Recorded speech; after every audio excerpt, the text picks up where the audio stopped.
Hi guys, this is Pestily and welcome to another Escape from Tarkov video. In this video, I am covering the level 20 Flea Market and Scav Karma, all my thoughts and opinions about it because I get asked this question a lot and I thought it'd be, after I've sat down and thought about it over the last, say, 24 hours, I can make a good video, explain all the theories and issues with it right now. So guys, without further ado, let's crack straight into it. All right, starting off with the easy one, Scav Karma. Now, currently, there is a couple ways to increase your reputation with Scav Karma, and then there's a lot of ways that you can lose your reputation with Scav Karma. So the ways that you gain reputation is if you kill a player Scav that has just recently killed another Scav, and you kill that person, you will gain reputation with Fence. And if you extract with a PMC, you'll gain reputation with Fence. The whole theory behind increasing your reputation with Fence is at some point you'll get to the mastery level, and then you'll be able to buy items that are left in raid that weren't claimed from insurance. The downside is there's a lot of issues right now that if you defend yourself, you will actually lose that reputation. So for example, if you go near a raider and the raider activates you on you as a Scav, that's just what they do, right? But if you kill that raider, you'll lose reputation. So you're not allowed to defend yourself against raiders, which means you'd have to stay completely clear of them. The other side is if you get shot at by another player Scav who hasn't killed a Scav yet, and you kill that Scav, you will lose reputation. So the theory is great. Actually, I really like the idea of Scav Karma. The problem is with the whole system, that it just needs to be tweaked so it actually works properly. So for example, if you get shot at by a raider or a player Scav that haven't killed anyone yet, you should be able to defend yourself. So they need to put some sort of like proximity identifier when you get shot at. So say someone shoots at you and they're within like, I don't know, 1 or 2 meters of you when they shoot, like a bullet passes you within 1 or 2 meters from someone. That means you are now, aggravated to that person, and therefore you should be able to defend yourself and shoot back. There should be no issues with that at all. So that's something they need to code into the game, because right now it's really, really frustrating because you'll run around and then other player Scavs will just be like, yep, and just shoot you. And you're like, you can't even defend yourself, because if you do, you lose your reputation. So if you do want to have good Scav Karma, you're at the mercy of just constantly dying to other player Scavs that just don't give a fuck right now. In theory, it's a great thing. I really like the idea behind it, but it definitely does need some tweaks to be able to make it work really efficiently.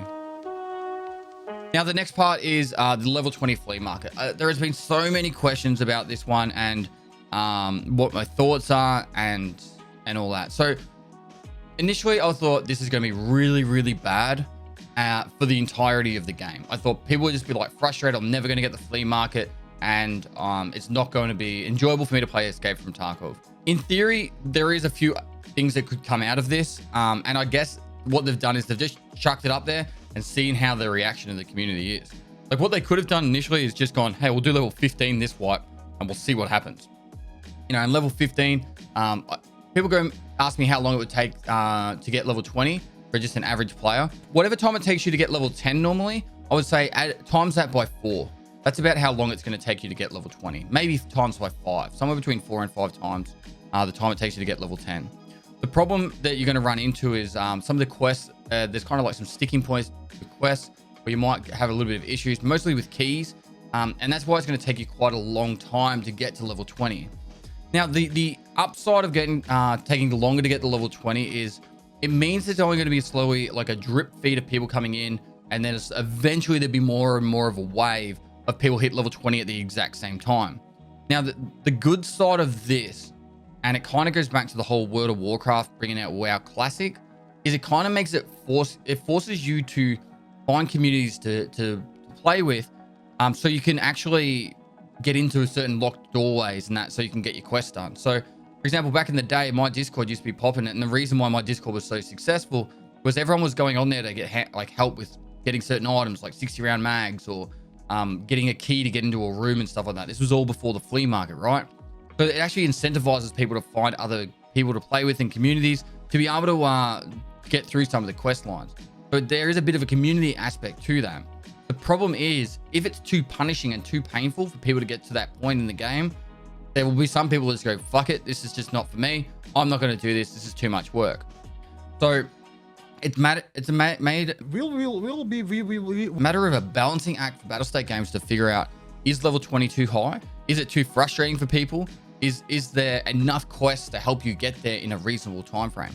Maybe another way they could help out is actually put 5 or 6 more quests, say like one every like 2 or 3 levels, that will just give an extra 5,000 XP. Not giving like the massive amount of like jump just so they're instantly level 20, but just helping out with those little gaps where you're like, oh, I just can't really get past this next quest or whatever. So, or past this next level or something like that. So, my initial thoughts were like, everyone's going to hate it. I do believe it's going to slow down progression for the majority of the community. And I put this question up last night to everyone, and it's more just like a theory. But if say 90% or 95% of the player base is what people would deem casual players, I don't know how else to word it. If say there's 90% of the player base or 95% of the player base is casual players, and it's going to take them say 1 to 2 months to get level 20. Does that mean that 90% or 95% of the players are not really going to have any like end game gear for up to 2 months? And then does that mean that the progression of the wipe will be so much slower that the majority of the time people are going into raids, they're going to be running into people with not the best gear? Like there might be that one mega chad who has no life and plays computer games like a degenerate every single day, who's going to have that slick ult and everything going on for him. But the other 11 people in the raid will still be using that, 7.62 PS ammo, or, the 5.45 like lower caliber, lower pen ammunitions. My theory is, will this slow progression down so you actually have more enjoyable raids in the actual process of the next few months?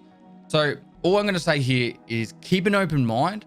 I'm not really sold on it, but I'm not really against it. It's been interesting for me to figure out how I would do everything now, because I particularly my guides, I've been thinking about how do I change some of my guides to help with the progression. And that's what I've been thinking about a lot, because I did the whole how to get rich right after the white video, but I actually have ways I would totally change that guide now, because it's different now. You just don't get, it's not just as simple as just get level 10 and start selling on the flea market. So my point is, there's a lot of changes that have happened deliberately by Battlestate Games to try and slow down progression. I don't know, just making it take longer is the answer, but at the same time, maybe having the flea market at level 20 isn't the worst idea. There is one other thing that they could do, and this is something that might be interesting if they do it, is wait for say a certain percentage of the player base to get to level 20, and then once they do, then they could start dialing it back. So make it level 19, level 18, level 17, or just go straight down to level 15, for example.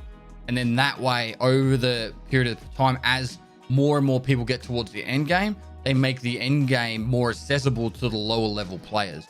So it's kind of like a shifting bell curve kind of thing. So instead of it just being, now there's like those, 1% of players that are sitting there on the really high level. It's got, once they start all getting to there, you make it more and more accessible to everyone else. So look, it's up to Battlestate Games, it's their game. But that's my thoughts, my opinions, how much time I've spent thinking on this has been like constantly bombarded with questions about it. And I thought it'd be a good idea to just make a short video explaining this to you. If my camera looks like absolute crap, it's because my main camera on my stream is kind of taking a turn for the worse. I can't figure out how to fix it. I think it's something to do with the capture card. So apologize if this video isn't as crisp as it used to be or usually is, but I'll try and get that fixed as soon as possible. I am streaming on Twitch live for the next 50 days. I just finished a workout and also sleeping on stream, so that was interesting. But if you guys want to pop into the live stream, I'm giving away a $3,000 computer shipped anywhere in the world every second day. Besides that, guys, hopefully you like this video. If you haven't already, make sure you like and comment for the YouTube algorithm. Subscribe, notification bell to keep up to date for the latest Tarkov news, content, highlights, guides, everything. We're pumping out the content as we try. Editor's working hard. I've got him locked in the dungeon. And the Sunday meme video, Sunday Fun Day video, will be out this Sunday. And if you guys haven't checked them out, make sure you do. It's super hilarious. Anyway, guys, that's it for me. But lastly, I'll see you next time.